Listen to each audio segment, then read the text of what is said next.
Back. It's been a while. It's been a while, but our paths crossed initially on LinkedIn and have kept track over one another for the past few years, and a lot has happened. It's been interesting, but glad to be Yes. back. The brainstorming, it's an ever evolving, the machine is ever evolving and ever changing, and you just want to be one step ahead of the algorithm. Let use the machine, don't let the machine use you. Yes. And you're, as I would say, you're a LinkedIn influencer, and I know that you don't like that word influencer, but Yeah, I have to yeah. say it anyway. Quarter of a million people now, would it be quarter of a million? Yeah, yeah, a quarter of a million people.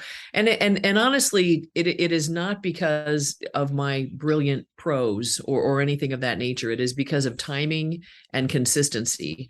And that was as a result of a number of years ago after I was developing a new game plan after surviving the failure of a business, recreating myself on LinkedIn. And I spent about a year and a half writing an article every single day, and that was the timing with when LinkedIn and Google and the articles were meshing together beautifully. And if you Googled my name at that time, I came up page 1, 2, and 3 in Google because of the LinkedIn articles, and the LinkedIn articles generated those people. Well, that's not the case anymore.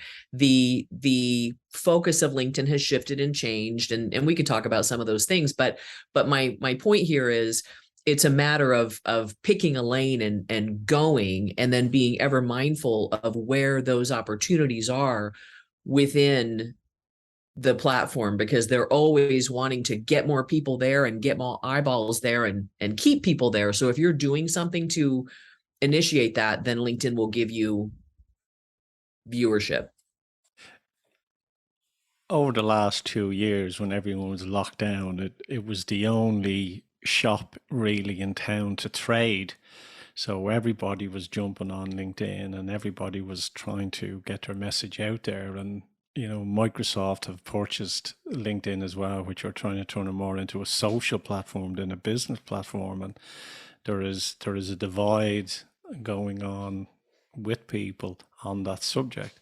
But with everybody jumping on to the only show in town at the time, has made it more complex for people actually to use it correctly or to get business.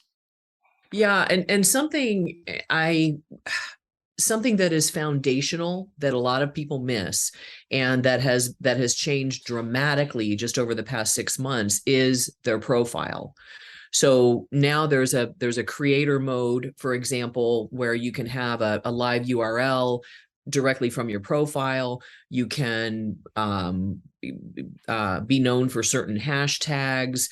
You're more easily found. That is the foundational aspect, that if you just get that right, then when people are Googling you, whether you're applying for a job or you're looking for a business partner or a new client, your LinkedIn profile will pop up and it will immediately, very clearly convey what it is that you do. So if you're not going to do content and articles and engagement and all of that, just getting that one piece right can make a huge difference. And just in the past 6 months, the features there have changed dramatically. And we're getting a huge uptick in that type of business for people who, maybe they're in this particular business right now, but they want to just kind of have their foot out there. They're not actively looking for a job, but they certainly want to be found, or have opened the door for people coming to them for opportunities, right? And that comes with having that profile tightened up. You know what? We have creator mode on, so we write a monthly newsletter, and we've only really switched it on ourselves in the last 4 months. So we've completed four, and we were talking to someone says, "Oh yeah, most people only write three and give up," and it's that consistency. But having that on, and I was speaking to one of our clients the other day, and he says, "God, Joe, I never see any of your content on LinkedIn." And I go, "What?" I says, "I'm writing something every week on LinkedIn." And I go, "Yeah, I haven't seen it." So that creator mode is reaching out to a bigger audience.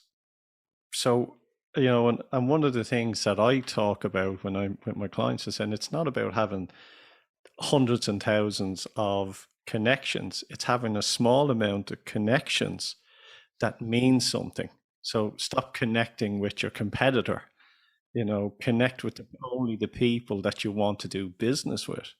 So the question I'm asking is that even though we have creator mode on, how do we still connect with the people that we wanted to connect to within our own network? So that's a really good question. And let me address specifically the newsletter situation. So when you do decide to do a newsletter, the most important thing is that you have your network pre-established with the people that you want prior to launching it. Make sure the name is tight, because you get one chance. The very first time it goes out to everybody in your network. That's the one chance that you get. Then the algorithm is going to take a look at, okay, how many people said, yes, I want to sign up for this newsletter. Then they're going to decide how many people they show it to afterward. So what will happen afterward, the first one goes out to everyone, and then the other one will come up in a notification for people. So maybe they'll see it, maybe they won't. It depends on how often they check into LinkedIn. So that's the newsletter side of things.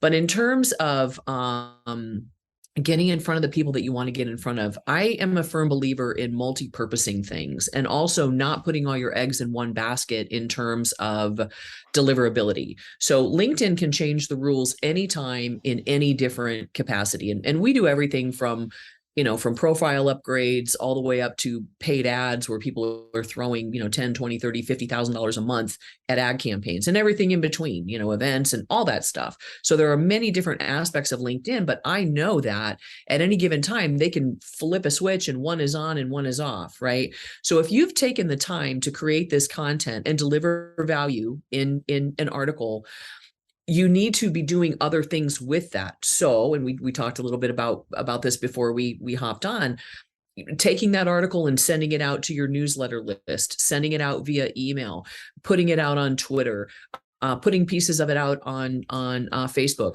having the blog on your webpage, so that there's a breadcrumb trail and a spider web, if you will. So if they're not seeing it here, maybe they'll see it over here or over here.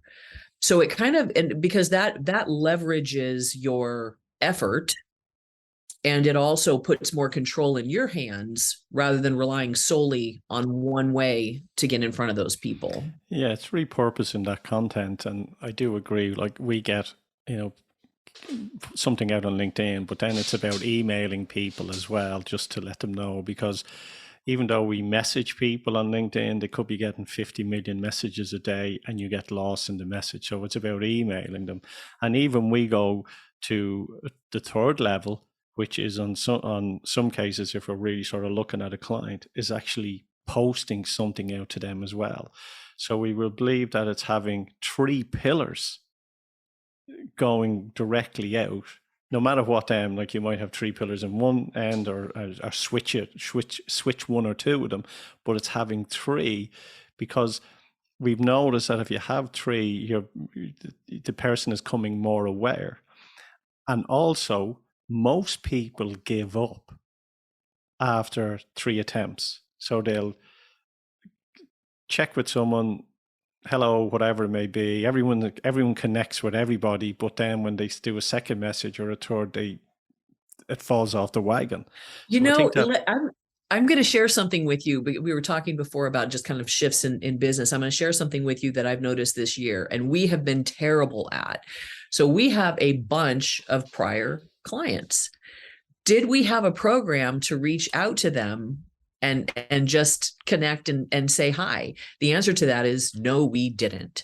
And so what wound up happening this year is we saw that we were getting a lot more client referrals. People were referring us more so without our effort. And I thought to myself, what if we actually put forth an effort to reach out? How are things going? What's going on? Is there anything I can help you with? Would you like to chat about strategy? And we still aren't as good at that as we need to be in terms of consistency, and that falls on my shoulders. But everything else that you're doing as well. Yeah. Quick, another list. Kim, Right. I've got this here. Take it. This one thing. but that those people are already warm. So you get them in with the three pillars and you do great work and you have a great relationship and you work together for however long you work together. But we weren't doing anything to dig into that. And oftentimes people are always looking for what is the shiny object, what's the new thing, who are the new people, but what about massaging those prior clients? I would agree, because everybody looks at the strategy, connect with someone, and then put an offer to them. But you have people in your one connection, and some you might have never done work with, but they connected with you 2, 3 years ago.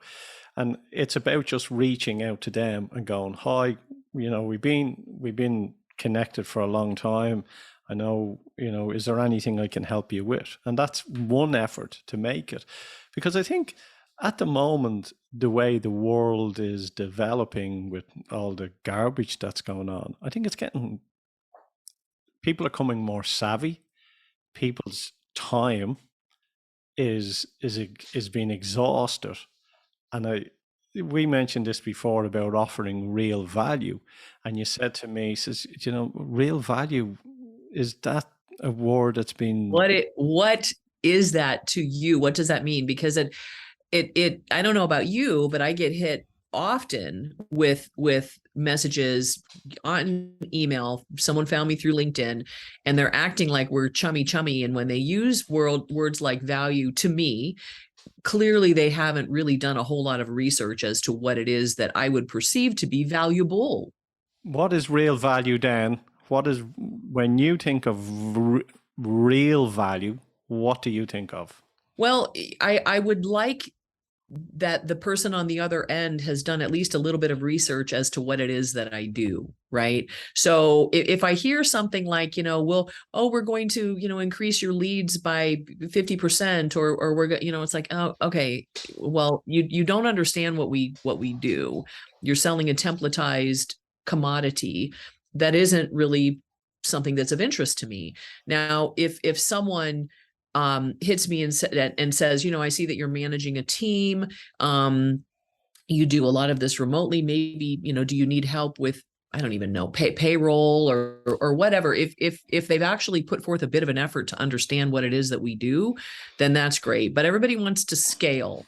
And I've always said, scaling is not a bad thing as long as you're doing it correctly, because if you don't do it correctly, it allows you to fail in mass. If you tick a bunch of people off, I don't know if you heard, and I don't know if you heard about the PayPal situation last week or 2 weeks ago. Censoring, and then they lost millions of people. Like they lost like $50 billion in that. That is an example of failing at scale. We are going to do this thing because we think it's really great and we don't really care what you think. So we're going to go ahead and kick this thing out. And massive failure. So you really have to be careful when you're doing that reach out that you are, and that's not an exact analogy, but that gives some scope as to what can happen if you're not paying attention to the individual. Yeah, I think with them, it was arrogancy, being arrogant in their own beliefs, So that is the one thing, and can destroy a company. But yeah, I think it's digital, or the world we live in. People think that marketing now is just something you send out and come back. The dirty part of marketing is, going on to LinkedIn, finding a person, going on looking at their website, searching to see if when you have that look, okay, they're missing something on what they do, what I can help them with. Or you jump on a company and you say it's a software company, you look at it, go, oh, they do this, and then you'll scroll down and go, oh, we do lead generation and marketing. Go, I'm going to take them off my list because they're competitors. And it's that dirty part of marketing that you have to go through, the painstaking part that a company has to go through to really hit the people and speak to the people that they only want to speak to them. And that, going back to the value, I'll give you an example of, like, when I reach out to people on LinkedIn, or if they reach out to me and I connect, if there's something that I see on their profile or on their corporate page, I will give them hey, here's a real, this happens all the time. Your company page is not correctly set up on your profile. So when people hit you, they're not going to a company page. Here's how you fix it. Glad to be connected. That is delivering value. I actually fixed a problem for them before asking them for anything. So to your point, if you're looking at someone's web page, they're a software company, and maybe you see there's something, maybe you go to their contact page or their whatever, top of funnel thing they have on their webpage, or maybe they don't even have one. And you reach out and say, here's something that you could do to increase your results. Like what we do is we even take a screenshot of their site, and we'll even plant in a landing page on it and saying, have you ever thought about putting something like this in the headline of it? So it's making that extra effort.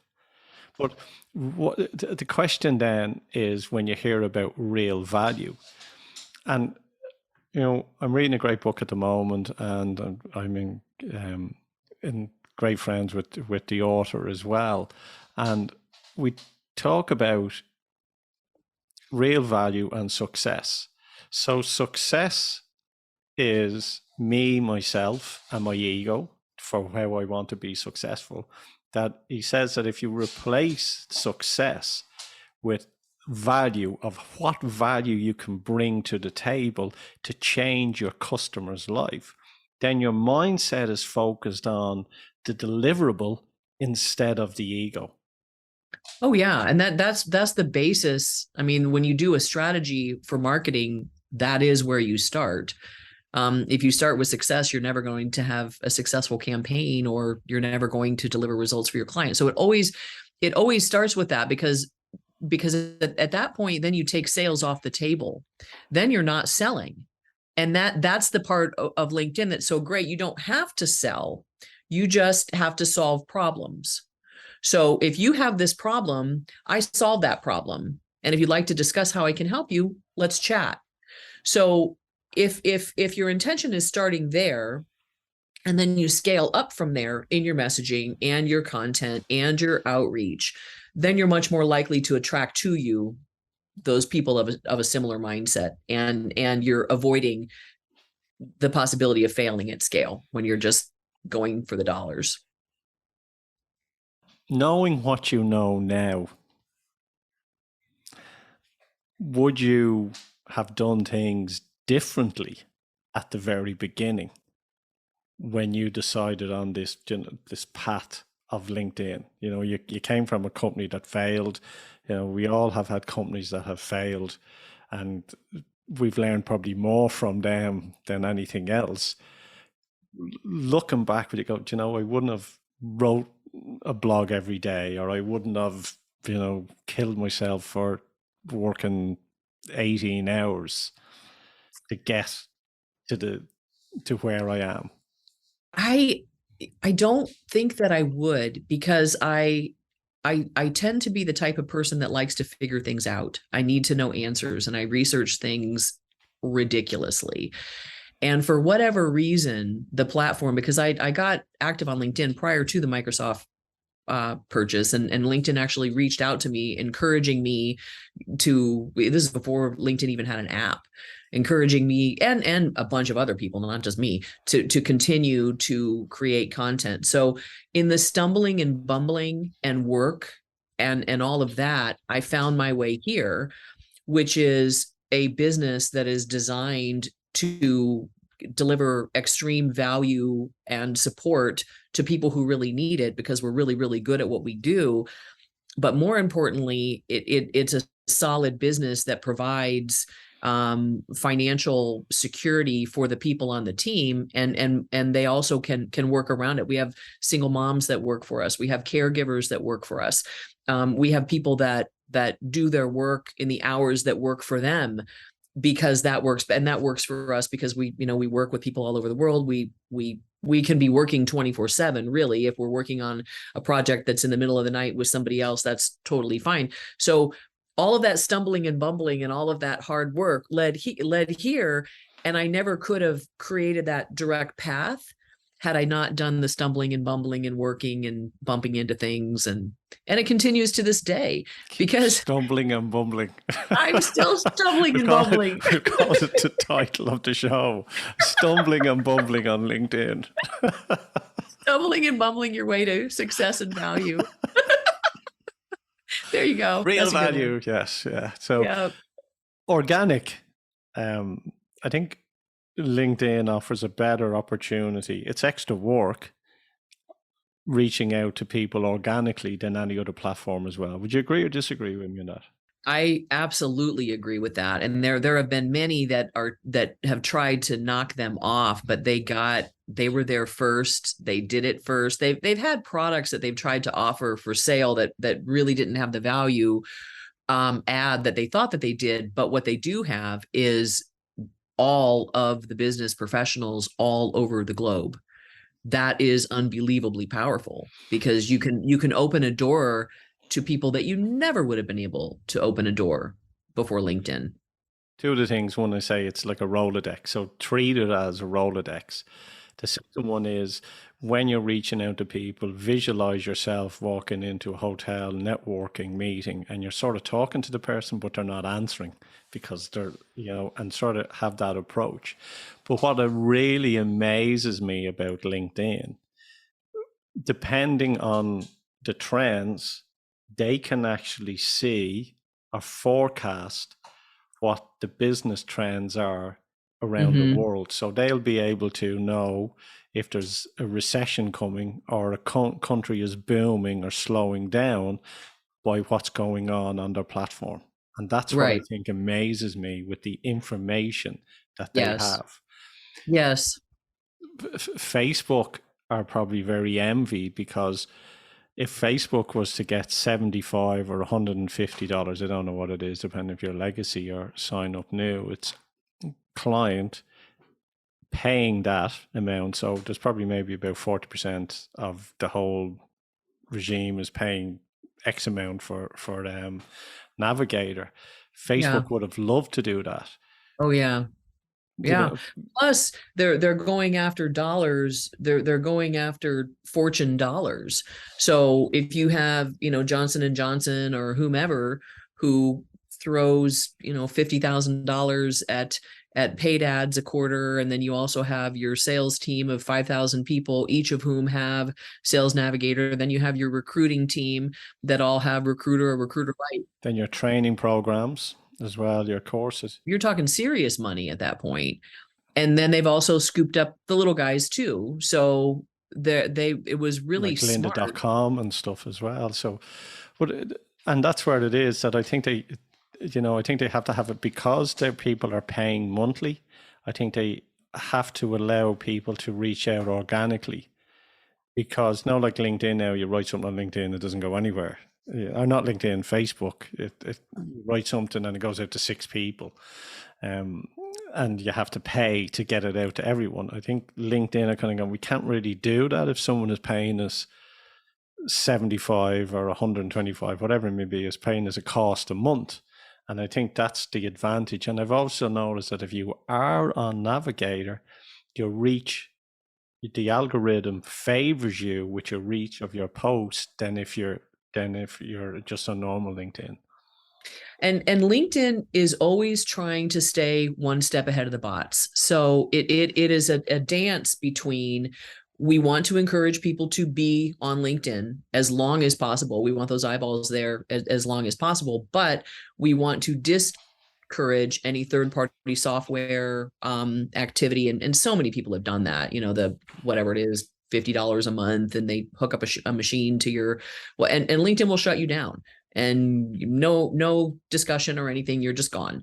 And a lot of people don't understand, well, that's your name that you're talking about. And when someone Googles you, LinkedIn generally is going to pop up 1, 2, or 3. So you have to keep that, you have to really guard that very, very tightly. So it's always a dance between we don't want people to be spammy, but we do want people to connect. So to your point, Joe, having Sales Navigator, they're going to let you reach out to more people because you're making the investment. Hopefully you're not making the investment and then turning it over to a machine, although some people do. And then they're also paying attention to who's connecting back with you, because they want to show you more people like that. If these are the people that are connecting with you, why don't you connect with this person, and this person who are similar to this person? Also, if you like this piece of content, then maybe you'll like this piece of content and that piece of content. Now, I will also say that LinkedIn will push what LinkedIn wants to push, as all the platforms do. And we are aware that that is what they do, and that is how it is.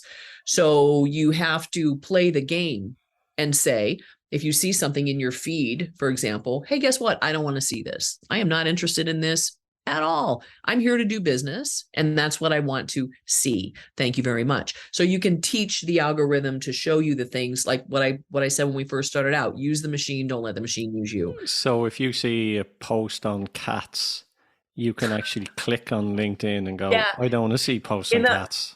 In the upper right-hand corner of every post, there are 3 little dots, and you can click on there and you can say, unfollow this person, or I don't want to see this content. You can report the content or whatever, but generally speaking, is something that's just like, okay, I don't have time for this. So then what will happen is the algorithm will become trained and start to show you those things that you do want to see and get rid of all the junk. I don't know. I think I'm on LinkedIn since 20, I don't know, 20. Well, how long's LinkedIn gone? 2014? Is it really 2018? I don't even know. It's something like that. I think I celebrated my 12th birthday or something and I signed up to it. But I said their algorithm knows everything about me at the moment, which is also then worrying. It's crazy. I have had so many things with I don't know if I told you this or not.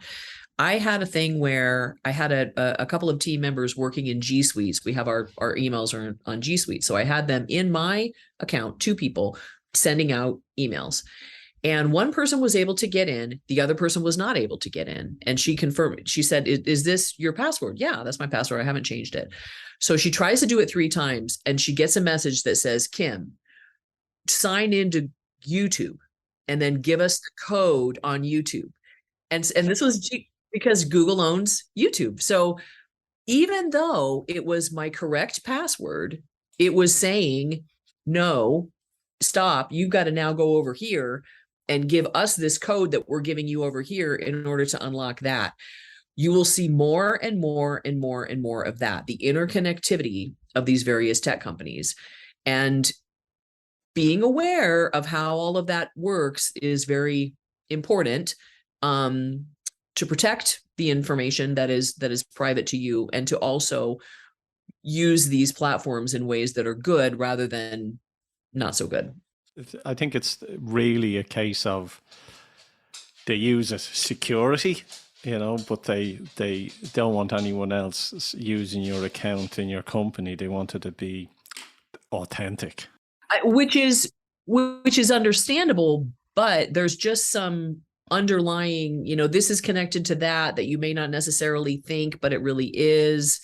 It's just things to be aware of. Again, I'll jump back and say, if people just look at LinkedIn as a Rolodex, as a diary, as and treat it that way, and there is the graft that you need to do, there's no other way around it, unless you do decide to go with these bots, which can end up disastrous because you'll end up sending stuff off to people who are irrelevant to what you're trying to do.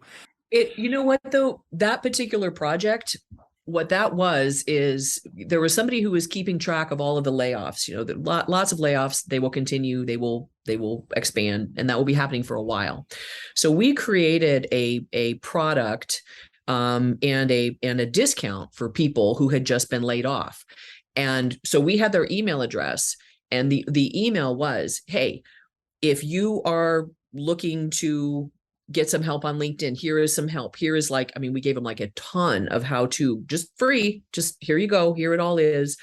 And if you need help, if you want someone to help you with writing or whatever, here's a discount code because we know you've just been laid off, and here you go.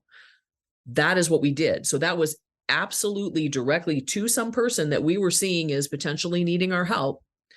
We gave them a huge thing of value for free, and we also gave them a discount. That's how we used it. So that is a really good way, if you really know your market and you really know your offer, to be able to go out. And that's what that particular program was for. So we would never do anything that was just a blast randomly. And actually, we'd never done anything like that before. We just saw that this was kind of an unprecedented time. But LinkedIn, you know, everyone talks about, my God, the spammy messages, hello, connect, and then suddenly you get the 3-page document on it. And you kind of wonder, okay, I see that, I ignore it. But I wonder, is their hit rate better? They must be getting, if they keep on doing it, surely their hit rate is probably paying off. I don't know. I do know I've seen some case studies of companies that do that. They do the automated email outreach. And I have to say, I'll give them credit for creating copy that is compelling, because a lot of that it's very important. It needs to be short, sweet, to the point. But really kind of in tying in with what I was just talking about the people that were laid off, if you know that you have something that is really helpful to someone who is in the market for it, that's very different than trying to cast a wide net saying, hey, we do web pages. You need a web page. Call me today and I'll do a web page. You know what I'm saying? It's like when you do a webinar and you go back and you look at all the people that had signed up to the webinar, and then you look at through their accounts and you'll see marketing agency, sales agency, and you go, oh, well, just write them off because they're the competitors looking at what we're doing. That wasn't my intention. Yeah, targeting, really important. That's another point with regard to the word scale. Are you scaling correctly, or are you just randomly throwing things out there to get numbers? So the question then we're coming back to is real value. So that word value can be used in the wrong way. However, for myself, the word, when I think of real value, it's how we really, really, really can step within an organization. And the real value is their customer. So marketing is about not getting a client to sign up. Marketing is about how that person will feel after they've gone through the process and working with you. So the real value is, how do we get clients to have that epic feeling of working with you? And that's what I believe real value is, and then use that to drive a business forward. Yes, because that then generates repeat customers and referrals. That then generates, depending on what you do, longer client retention. So you're not always seeking new clients, but it is finding that right balance. What does the market need now? What are the things that I do? I mean, we saw a lot of that over the past 2 years, where businesses, that were non-essential, right? They had to figure out ways to be essential, and they did. And they figured out ways to, okay, we used to sell like this. We used to do everything in person. Now we're going to reel it back and we're going to do some things online, right? That's an example of saying, okay, well, we did deliver value and we did do these things, but now the world has changed. And so now we need to do those things. So a lot of companies are doing that. I'll give you an example of a company that we worked with, roofing company. So they did commercial roofs as well as residential roofs. Well, then they were you do business where you're chasing storms, right? Things happen and you do repairs of things of that nature. But how can we get residual income? Well, if you purchase this package where we come out quarterly and we inspect your roof and we look for any issues that could potentially be problematic, we can fix them right up front. They cost whatever it costs per year, and you're going to wind up saving money in the long run because your overall damage is going to be less, whatever. Okay, that was an example of a company that used to do a pay per service, but then they turned it into a residual. So getting savvy and really think about where the market is, what it is that you do, and how you can adapt to what people need now has really been a game changer for a lot of industries.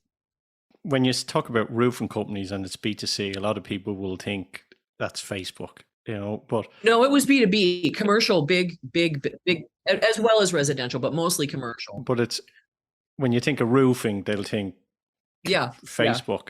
It's like I was saying to one of our clients who's in the construction business.